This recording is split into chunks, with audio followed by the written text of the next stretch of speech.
आणि आता एक सविस्तर बातमी। विधान भवनाच्या मध्यवर्ती सभागृहातील बाळासाहेब ठाकरेंच्या तैलचित्र अनावरण सोहळ्याला मनसे अध्यक्ष राज ठाकरे यांची उपस्थिती होती। राज ठाकरेंनी खुमासदार शैलीमध्ये यावेळी भाषण करत बाळासाहेबांचे किस्से आणि आठवणी सांगितल्या। यावेळी 1999 सालचा सुरेशदादा जैन यांचा किस्सा सांगितला। मराठीसाठी बाळासाहेबांनी सत्तेला लाथ मारली हे यावेळी त्यांनी आवर्जून सांगितलं।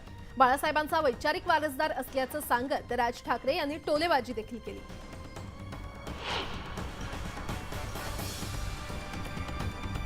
तर बाळासाहेब ठाकरे यांच्या तैलचित्राचं अनावरण काल झालं आणि या सोहळ्याला राज ठाकरे देखील उपस्थित होते। राज ठाकरेंनी खुमासदार शैलीत भाषण यावेळी केलं आणि बाळासाहेबांचे अनेक किस्से आणि आठवणी या कार्यक्रमादरम्यान सांगितल्या। यावेळी त्यांनी सुरेशदादा जैन यांचा देखील किस्सा सांगितला आणि मराठीसाठी बाळासाहेबांनी कशा प्रकारे सत्तेला लाथ मारली हे त्यांनी आवर्जून सांगितलं। तसंच बाळासाहेबांचा वैचारिक वारसदार असल्याचं सांगत राज ठाकरे यांनी जबरदस्त टोलेबाजी देखील केली।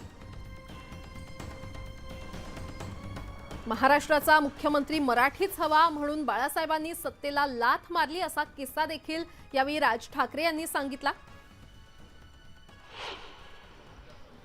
जावडेकर आणि अजून एक 2-4 जण भारतीय जनता पक्षाचे शिवसेनेचे असे बाहेर त्या गाडीमधून आले। मला म्हणाले राजसाहेब जरा साहेबांना बाळासाहेबांना भेटायचं। म्हटलं ते झोपलेत आता। त्यांनी मला सांगितलं की आता आमचं दोघांचंही असं ठरलेलं आहे की सुरेशदादा जैन हे आपल्या युतीचे मुख्यमंत्री असतील आणि सगळ्यांचं ठरलेलं आहे की बाबा ते आमदार खेचून आणतील, काही करून आणतील आणि मग आपलं सरकार बसतंय। तर फक्त हे बाळासाहेबांच्या कानावरती घालायचं होतं। ठीक आहे म्हटलं। वरती गेलो, काळोख होता, शांतता होती। आम्ही अरे तुरेमध्ये बोलायचो, त्याच्यामुळे मी त्यांना उठवलं। म्हटलं ए काका उठ। म्हटलं नाही, त्यात आमच्याकडे खाली जावडेकर वगैरे सगळेजण मंडळी सगळे आलेली आहेत आणि ते म्हणतात की आजच्या सरकार बसेल कसं।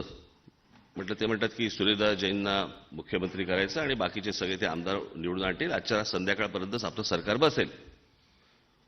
माझ्याकडे असं बघितलं त्यांनी।